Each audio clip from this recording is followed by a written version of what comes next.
A billionaire walks into his mansion and finds his housemaid being called Mom by his autistic son. What he did next shocked everyone. Hello friends, where are you watching from today? Let me know in the comments and don't forget to like, share, and subscribe to the channel. The morning in Moima began with the usual silence of the Blake mansion, a silence broken only by the muffled hum of machines that tended the vast halls. At 7:30 sharp, Edward Blake stepped into the sunlight that stretched across his manicured driveway. The Mercedes-Benz gleamed like a sculpture of power, and the driver stood ready, doors already open as if anticipating a king's departure. Edward glanced once at the towering facade of his 5,000-square-meter fortress, a house with 15 rooms, an Olympic-sized pool, a tennis court, and a garden so vast it resembled a private park. It was a place built not for living but for displaying conquest. Inside, behind the tall glass windows, Mary Connolly moved in silence. Her uniform was spotless, her hair tied back into a disciplined bun, and her hands worked with the quiet efficiency of someone who understood invisibility was part of the job. Dusting shelves, adjusting curtains, and making beds that had barely been touched, it was a choreography of tasks performed without applause. Only the faint ache in her wrists or the tiredness in her spine reminded her she existed in a world that didn't belong to her. Upstairs, 8-year-old Gabriel Blake sat on the carpet of his oversized playroom, staring at wooden blocks scattered in geometrical lines. His lips moved, but no sound came, only the flicker of a mind that rarely opened outward. His world was his alone, unreachable for most, including his father. Edward paid for the best therapists, the most expensive specialists, yet the boy remained sealed, an enigma within the house's marble walls. By 9, Edward's schedule had already accelerated into a blur of obligations. Investors from Japan awaited his polished words at 9 sharp. At 11, a boardroom would demand his performance. At 1, the mayor of Sao Paulo expected a private lunch to negotiate infrastructure partnerships. Edward thrived on this rhythm. Every hour was currency, every decision another brick in his empire. He was worth over 200 million reais, and each movement of his day was designed to remind him of that fact. Mary, on the other hand, measured her life differently. 2,500 reais at the end of the month meant groceries, Julia's school supplies, and the endless calculations of a mother who could not afford mistakes. While Edward's world expanded across continents, hers was a narrow bridge between work and home, with little left for her once-beloved piano, now hidden in the corner of her modest apartment. At noon, Gabriel sat through a therapy session in the downstairs office. He tapped the piano keys aimlessly, while the therapist spoke to him in structured tones. Mary listened from the kitchen, noting each sterile instruction, each failed attempt to pull a word from him. She knew what Gabriel needed was not repetition but resonance, not structure but melody. Yet she had learned to keep such thoughts locked away. After all, she was only the cleaning lady. At 2 o'clock, Edward's secretary called. Food poisoning had swept through his executive team, canceling all remaining appointments. Edward's empire would not collapse for one missed afternoon, but irritation lingered on his face as the Mercedes circled back toward Moima. By 3:15, his shoes clicked against the marble floor of the mansion once more. The silence that had always defined his home should have greeted him, but instead he froze. From the music room, the sound of a waltz drifted through the air. Not from the stereo, but alive, human, the notes spiraling with grace and emotion. Edward walked faster, his pulse quickening with an anger he could not yet name. He reached the wide doorway and stopped. Inside, sunlight fell in ribbons across the polished black piano. Mary stood there, not in her usual uniformed stillness, but alive, radiant. She twirled gently, holding Gabriel's small hands in hers. The boy, so often a statue of silence, was laughing, his lips curved into a smile that cracked the years of stillness. His feet moved clumsily but joyfully, following the rhythm as Mary guided him across the floor. Edward's breath caught. For a moment, he did not recognize his son, nor the woman he thought he knew. His world, built on certainty, tilted. The music faded into the closing chords, and Mary lowered herself to Gabriel's level, whispering something that made the boy giggle again. Edward stepped forward, his shadow stretching across the room, and the spell broke. Mary stiffened, Her cheeks flushed not from guilt, but from the shock of being discovered. "What is this?" Edward demanded, his voice sharp enough to cut through the last note. Mary rose, straightening her back. He was restless. "The music helps him. You're supposed to clean, not." He gestured toward the piano, the dance, the impossible sight of his son smiling. Words failed him, replaced by a glare that masked the confusion beneath. Gabriel had retreated to the corner, tapping the floor in a rhythm only he seemed to understand. His eyes flickered between them, sensing the tension. Edward turned back to Mary, his jaw tight. "That piano cost 200,000 reis. It is not a toy for the staff." Mary's lips trembled, but her voice remained steady. "It is not a toy for me either, Mr. Blake." The word struck him like a slap. Something in her tone, in the dignity she refused to surrender, unsettled him. She was supposed to apologize, to step back into the invisible role she had perfected. Instead, she stood there, illuminated by the late afternoon light, her posture betraying a woman who had lived another life. "Who taught you to play like that?" he asked, suspicion dripping from each syllable. Mary hesitated. She had kept her past buried beneath uniforms and cleaning supplies. Yet there was no point denying what he had heard. "I studied in Germany. Cologne. Hochschule für Musik." Edward blinked. "You? A maid?" The insult was veiled but clear. Mary felt it burn, but she met his eyes. "Before I was a maid, yes. Before life demanded other choices." Her words hung heavy in the air, an invitation to ask more, though Edward's pride resisted. Still, curiosity gnawed at him. Why would a trained pianist end up scrubbing his floors? The question planted itself like a thorn. He turned abruptly. "This ends now. You will not touch the piano again. Do you understand?" Mary nodded once, but her gaze lingered on Gabriel, who had crawled back to the piano bench. His small fingers pressed the lower keys, producing a bass line that echoed imperfectly, yet meaningfully, under the waltz's memory. The boy hummed a faint sound, almost like a word, and Mary's heart twisted. Edward left the room, but the echo of the music followed him through the halls, chasing him up the staircase, into the office where he tried to bury himself in emails. Numbers and contracts blurred before his eyes, replaced by the image of Gabriel smiling. He had not seen that smile in months, maybe years. Mary, back in the kitchen, gripped the counter, her mind flooding with memories she had fought to silence. The concert halls of Europe, the applause, the night she chose to return to Brazil when her parents' illnesses grew worse, the debt that consumed her, the birth of Julia, and the slow erosion of a dream until only survival remained. Yet as she remembered, she also heard Gabriel's laugh again. It had been pure, unfiltered, and it reminded her why she had risked everything to keep music alive in small, secret ways. The house that had never been hers was shifting. She could feel it. Something had cracked open, and whether it would destroy her fragile balance or save her, she could not yet know. Upstairs, Edward poured himself a drink, the amber liquid trembling in his hand. He stared out at the tennis court, but all he saw was the glow of his son's smile, a smile he had not earned.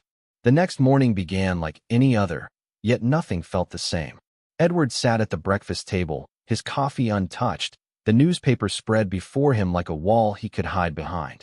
The sunlight poured in through the glass panes, illuminating the spread of fruit, bread, and imported cheeses that had been laid out by the staff. Yet he could not bring himself to focus on the words, nor the food. He was still haunted by the image of Gabriel's smile, a smile drawn not by him, not by his money, not by any of the therapists he had hired, but by Mary. She entered quietly, her steps soft but certain, carrying a tray with folded linen napkins. She set them down without a word, then began adjusting the vases along the wall. Edward lowered the paper. "We need to talk." Mary froze for half a second, then turned. "Yes, Mr. Blake? About yesterday. About what I saw." Her posture stiffened, but her voice remained level. I explained. "Gabriel responds to music." "Responds?" He was laughing, dancing. "That's more than I've seen from him in years." "And you?"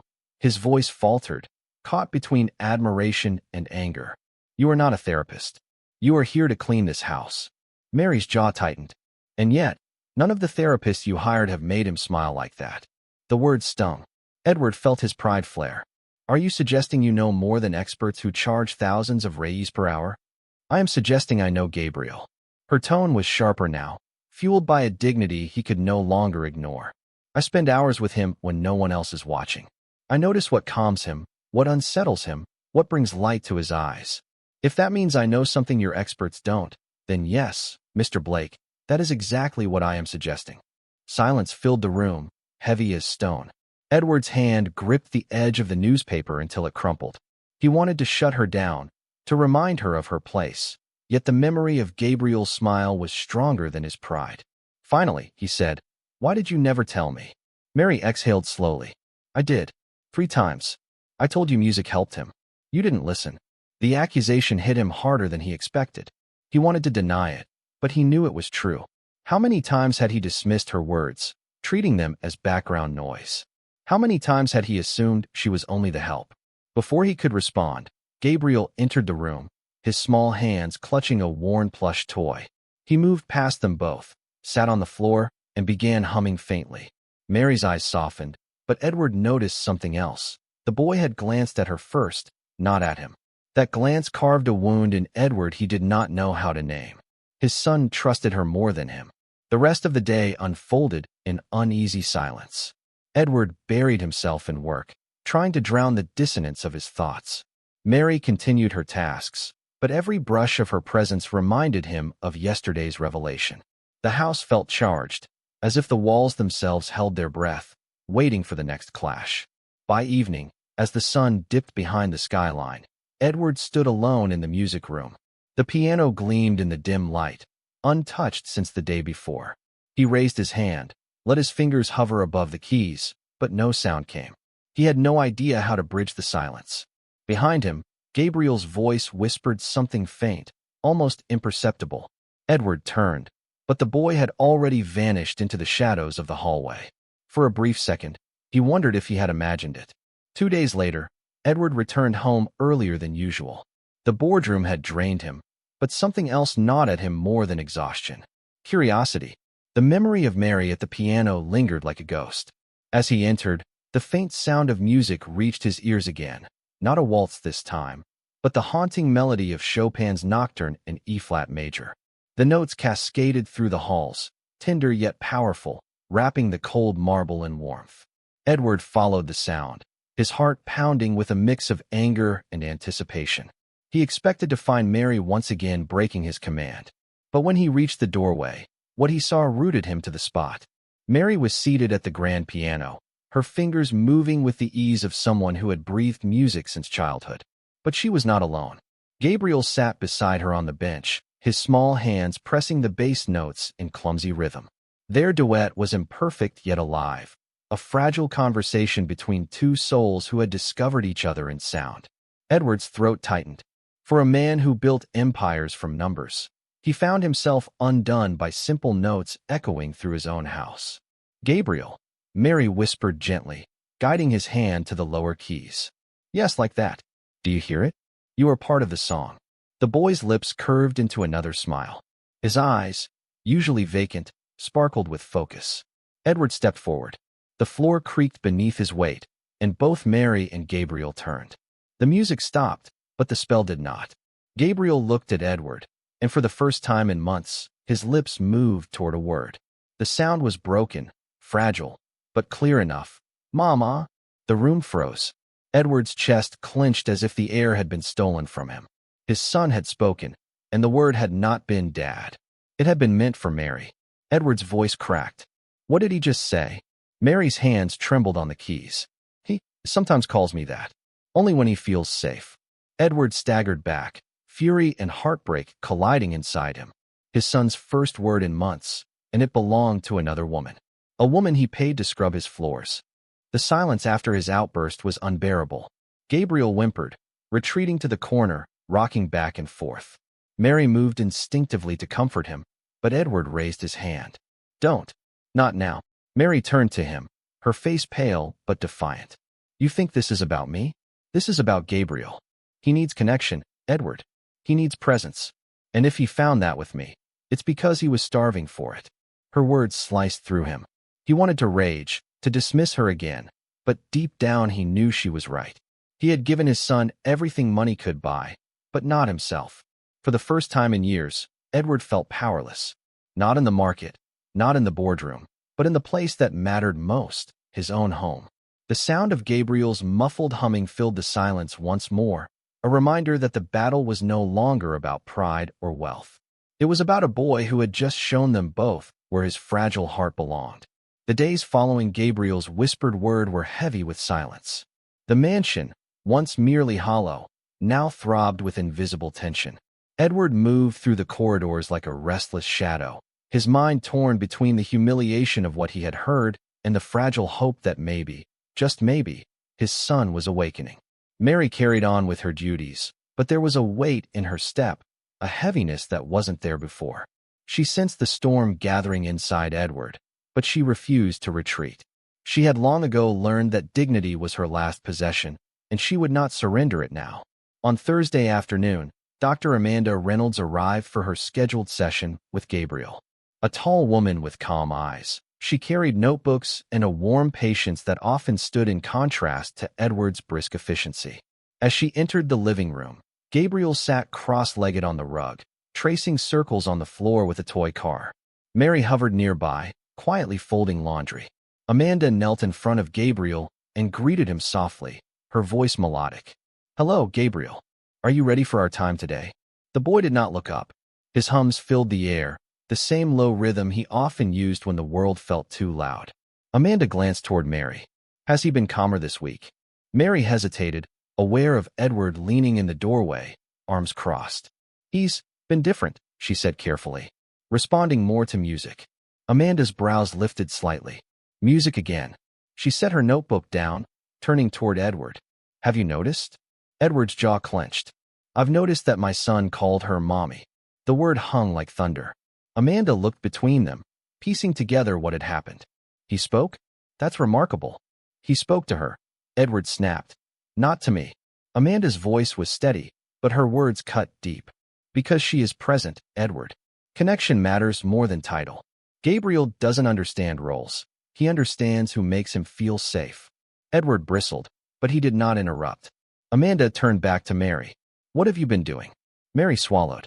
The secret she had carried for years pressed against her lips. "I've been using music with him. Songs, rhythms, even simple dances. It helps him regulate, and sometimes he tries to echo sounds back." Amanda's eyes softened, and Edward's narrowed. "You went behind my back?" His voice shook with betrayal. Mary lifted her chin. "You hired me to clean, but Gabriel needed more than polished floors. I couldn't stand by and watch him suffer in silence." The air cracked between them. Amanda intervened gently. "Edward, you should know. I asked her to. Years ago, I saw the way Gabriel responded to her, and I knew she could reach him in ways I couldn't in a clinical setting." Edward's head snapped toward Amanda. "You what?" "It was never about undermining you," Amanda explained calmly. "It was about helping Gabriel. And it worked. The progress you see, his calmer episodes, his moments of clarity, they come from Mary's presence." Edward's face hardened. Betrayal burned in him, sharper than any business deal gone sour. The two women he had entrusted with his son had conspired without him. Yet beneath the anger was something harder to face, shame. Shame that he had been absent, blind to the progress happening under his own roof. Mary met his eyes. "You wanted an empire, Mr. Blake. I just wanted your son not to feel alone." The division was drawn in the air, wealth and authority on one side, dignity and compassion on the other. The mansion seemed smaller now, its walls containing a battle that no amount of money could solve. That night, Edward sat alone in his study, the glass of whiskey untouched beside him. His reflection stared back from the darkened window, but he could not recognize the man in it. Billionaire, visionary, widower, father. Titles that once defined him now felt hollow. He replayed the moments. Gabriel's smile, the whispered "mommy," Amanda's quiet admission, Mary's defiance. Each memory chipped away at the fortress of control he had built. Finally, unable to carry the silence, he sought Mary. He found her in the staff quarters, seated at a small wooden table, her uniform folded neatly over the chair. She was writing in a worn notebook, her brow furrowed in concentration. Edward cleared his throat. She looked up, her eyes wary but steady. "I need to understand," he said. His voice was softer than before, the edge dulled by exhaustion. "All of it. Tell me who you are." Mary closed the notebook slowly. She had kept her story hidden for years, but something in his tone told her this was no longer a fight. It was a plea. My parents were musicians, she began. My father, a conductor. My mother, a violinist with the OSBA in Porto Alegre. Music was the language of our home. I trained since I was 5. By the time I was 20, I had a scholarship in Germany. Cologne. I performed across Europe. Chopin, Rachmaninoff, Debussy. My life was concert halls and applause. Her eyes grew distant, caught in memories of spotlight and sound. But then my parents fell ill. Cancer, both of them, within years of each other. I came back to care for them. I thought it would be temporary. It wasn't. I spent 7 years between hospital rooms, selling everything to cover bills. My career slipped away, one canceled performance at a time. Edward listened, the weight of her words pulling him deeper. When they passed, I had nothing. Debts over 100,000 reais.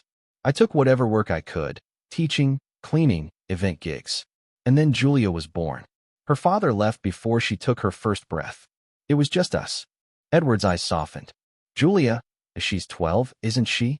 Mary nodded. Bright, stubborn, and autistic. Not like Gabriel. Her level is milder, but she sees the world differently. It was because of her that I learned so much about sensory regulation, about communication beyond words. She helped me help Gabriel. Edward's breath caught. Another secret. Another revelation he had not been prepared for. She worked with me, Mary continued, her voice trembling now. We created games, signals, ways to make Gabriel feel less alone. When he called me mommy, it wasn't because I asked him to. It was because, in those moments, I was the one who answered when he reached out. Tears burned at the edges of Edward's vision. His son had been calling for a mother, and Mary had been there when no one else was. Why didn't you tell me? His voice cracked. Mary's eyes glistened. Would you have listened? He had no answer. The truth cut too deep. Silence stretched between them, heavy but not hostile. Edward realized that beneath his anger lay something more fragile, gratitude. Gratitude for the woman who had kept his son alive in ways he had not known how to. For the first time in years, Edward felt the walls of his empire tremble, not from market crashes or failed deals, but from the truth spoken by a woman who had been invisible in his own home. The next morning dawned heavy with tension. Edward had barely slept. Fragments of Mary's story looped in his mind like a restless refrain. He paced the balcony overlooking the vast garden, his phone buzzing with reminders of the day ahead, calls with New York, a contract worth $50 million, meetings that could secure his company's global expansion. But none of it held weight. All he could see was Gabriel's small frame, curled against Mary's shoulder, finding in her the comfort he had never managed to provide. By mid-morning, the mansion was alive with movement. Staff polished glass surfaces, gardeners trimmed hedges, and Mary quietly folded linens in the laundry room. Gabriel lingered nearby, lining up colored blocks with methodical precision. His hum filled the air, a low and steady sound that had become Mary's cue to approach gently. She crouched beside him, sliding a block into his pattern. Edward entered unnoticed, watching from the doorway. Gabriel glanced up, not at him, but at Mary. A spark of recognition, a fragile bond, flickered in his son's eyes. Something in Edward broke. He stepped forward. Gabriel. His voice carried both command and plea. The boy flinched, pulling the blocks closer. Mary touched Edward's arm lightly, a silent request for patience.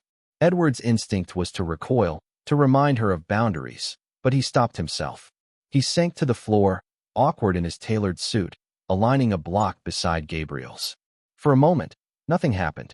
Then Gabriel reached for another block and placed it next to Edward's. It was small, almost imperceptible, but it was a beginning. Hours later, Edward sat in his study when his phone lit up with a call from his secretary. Mr. Blake, the investors from Tokyo are waiting. The contract. I can't, Edward interrupted. Sir, I can't make it. Edward, this is $50 million on the line. He glanced toward the hallway, where faintly he could hear Mary's laughter as Gabriel tapped a rhythm on the piano keys. For the first time, the sound mattered more than numbers. Cancel it, Edward said. All of it. His secretary stammered, but Edward ended the call. His empire would shake, perhaps even falter, but he felt strangely free. That evening, he found Mary in the kitchen. She looked up, startled by his presence. I need you to stop being the maid, he said. Her brows furrowed. What do you mean?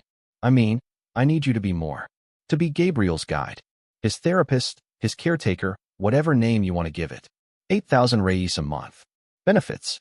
For you and Julia. No more hiding. No more secrets. I want to learn from you. I want to be a father. Mary's lips parted, disbelief and fear colliding in her eyes. Edward, this isn't a contract. This is your son's life. I know, he said quietly. And for once, I want to get it right. The silence stretched, filled with the weight of an irrevocable decision. The empire could crumble, the markets could rage. But in this moment, Edward had chosen his son. It was the point of no return. The shift in the mansion was immediate, though not seamless. Edward canceled meetings, postponed deals, and silenced the endless stream of notifications that once ruled his life. His presence, once a rarity, now filled the halls. Yet presence was not the same as understanding, and Gabriel made that distinction painfully clear. The boy resisted Edward at first. He clung to Mary, hiding behind her when Edward approached. When Edward tried to sit beside him during piano time, Gabriel whimpered, his small body rigid with discomfort. The rejection cut Edward deeply. Each failed attempt a reminder of the years he had wasted.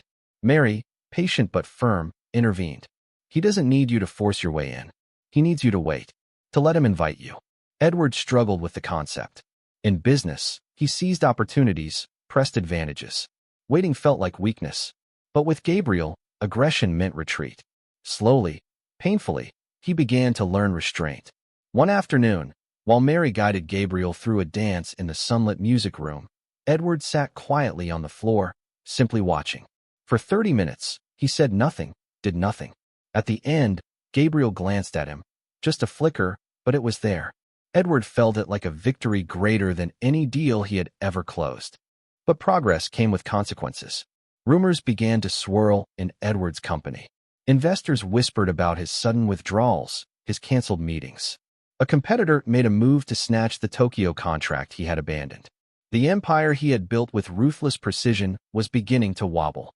At dinner one evening, his phone buzzed relentlessly with urgent messages.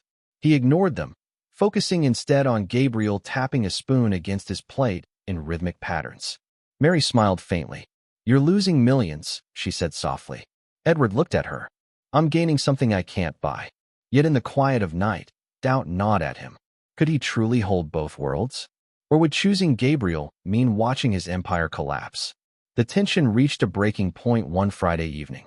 Gabriel had been waiting by the window for Mary, who was late returning from picking up Julia. As the minutes stretched into hours, the boy's anxiety grew. He rocked violently, his humming rising into anguished cries. Edward tried to intervene, but Gabriel pushed him away, sobbing. When Mary finally entered, breathless and apologetic, Gabriel ran to her, clinging desperately. Edward stood frozen, helpless, watching his son choose her over him once again. The consequence of his choice was clear.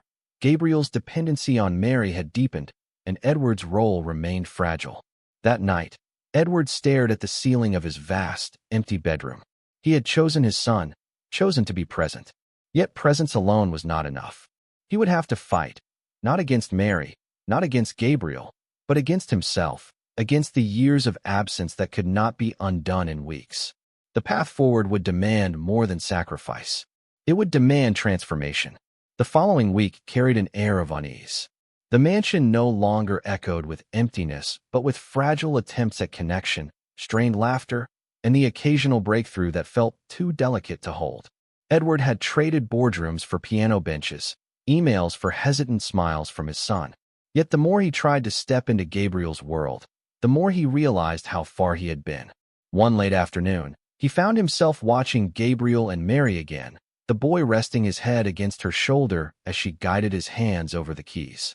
It was Chopin again, a piece Edward now recognized by ear. The melody rose like a confession, and Edward felt himself sinking into an ocean of guilt. When the music ended, Edward asked, "Mary, what does he call you when I'm not around?" Mary hesitated, her eyes flicking toward Gabriel, who had wandered to his blocks. "Sometimes, Mommy. Sometimes nothing at all. And me?" His voice cracked despite himself. Mary's silence was its own answer. Edward turned away, ashamed of the sting behind his eyes. That night, In the dim light of the study, Amanda visited for her weekly review. She listened as Edward explained his struggle, his frustration at being a stranger in his own son's heart. When he finished, Amanda spoke carefully. "You've given Gabriel everything except yourself." Mary filled that void because she was here, because she saw him. "That doesn't make you less of a father. It makes you late." Her words cut deeper than any deal gone wrong. Late. That was what he was. Late to his son's needs. Late to his laughter. Late to the life that had been slipping by while he built empires. Amanda leaned forward. "There's something else you need to know. Gabriel isn't just responding to Mary's music. He's thriving because Julia has been helping, too. She and Gabriel have their own rhythm. She mirrors him, draws him out. He whispers to her sometimes." Edward blinked. "Julia? Her daughter?" Amanda nodded. "Yes. She's autistic, too. Mary never told you because she feared what you'd think, that she wasn't fit for the job. But Julia has been Gabriel's companion in ways none of us could replicate." The revelation landed like thunder. Edward felt the ground shift beneath him again. His son's progress wasn't just Mary's doing. It was the result of another child, invisible in his grand halls, teaching Gabriel the language of connection. That night, Edward walked the corridors alone, past portraits of power and wealth that now mocked him.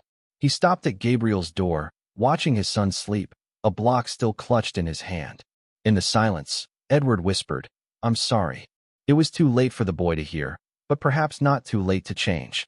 The mansion buzzed with unusual energy in the days that followed.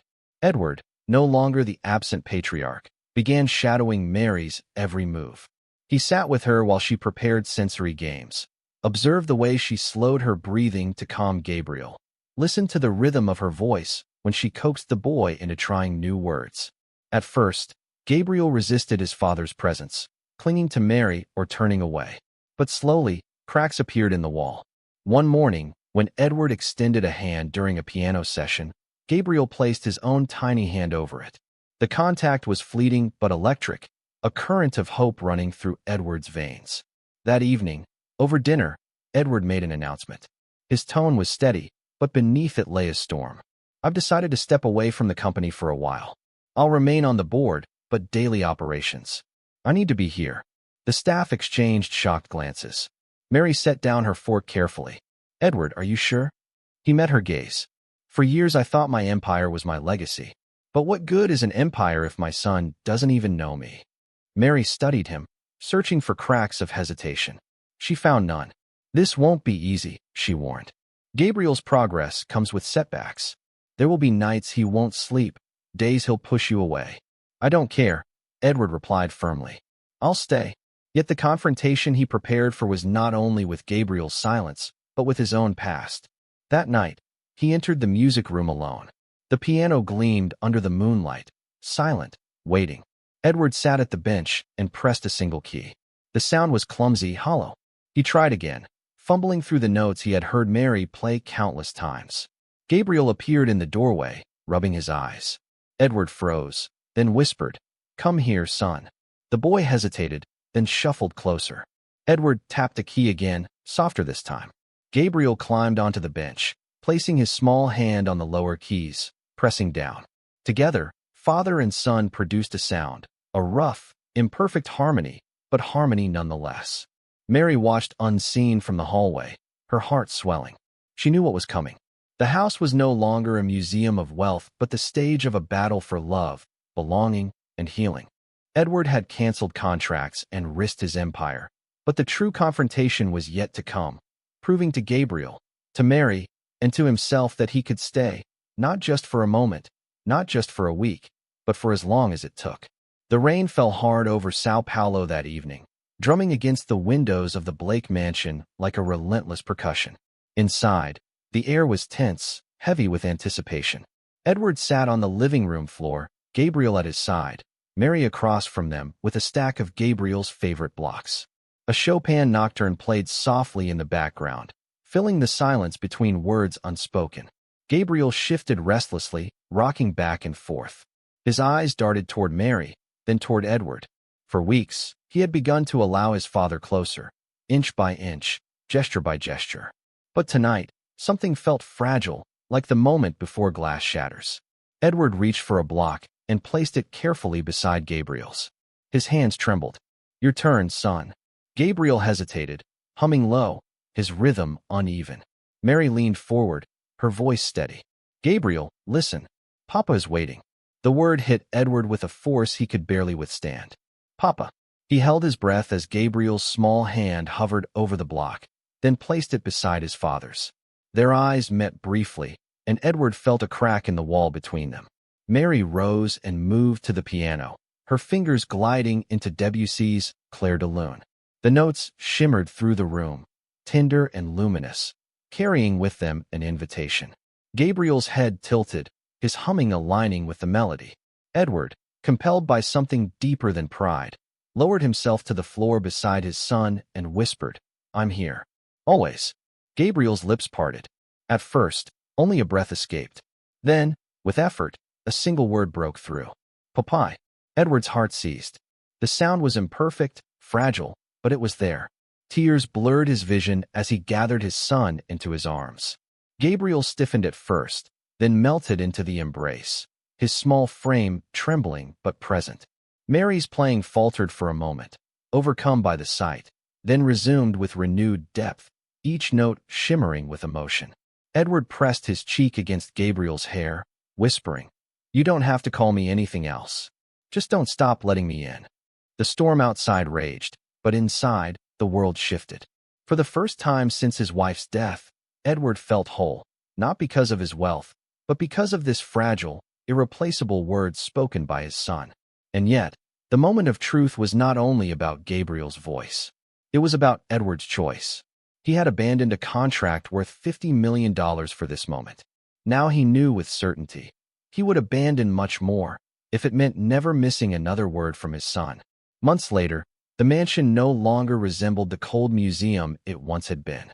The walls now echoed with music, laughter, and the uneven but hopeful cadence of Gabriel's progress.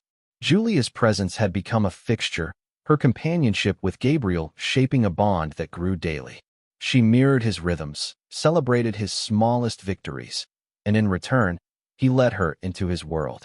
Edward's empire had changed, too. He remained a powerful figure, but his absence from boardrooms became a story whispered among investors. Some contracts slipped away, but others held firm. His fortune diminished slightly, yet for the first time, he did not measure himself by the size of his empire, but by the moments he created at home. Mary, no longer dressed in uniforms, carried herself with quiet confidence. Edward had insisted she be recognized not as staff, but as Gabriel's developmental guide and therapist. More than that, he had promised her something greater, a chance to reclaim her music. That promise was fulfilled on a warm spring evening at the Teatro Municipal. The grand hall glowed with golden light, chandeliers casting brilliance over rows of eager faces.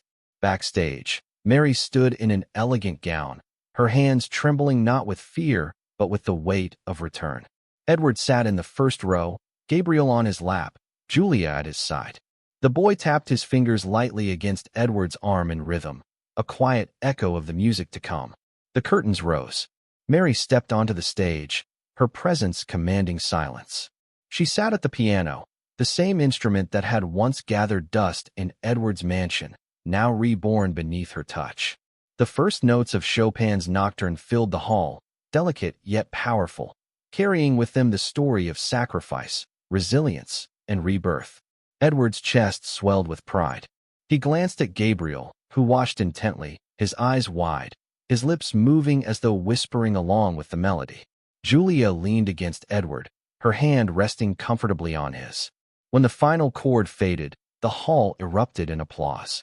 Mary rose, bowing with grace, tears shining in her eyes. From the stage, her gaze sought Edward's, and in that moment, words were unnecessary.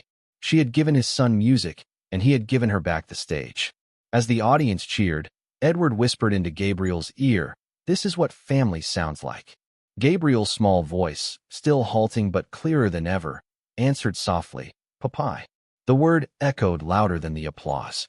The empire of Edward Blake had been built on wealth and power, but it was here, in the music of Chopin, in the laughter of Julia, in the fragile voice of his son, that he found his true legacy. The house that had once been only stone and silence had become something else.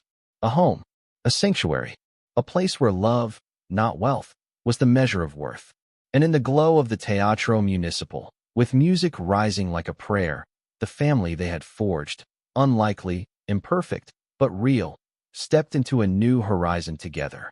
If you made it this far, leave us a comment telling us where you're watching from today and what you thought of the story. If you can, share this video with your friends and family, and don't forget to subscribe to the channel and hit the notification bell to receive new videos. A big hug, and see you tomorrow.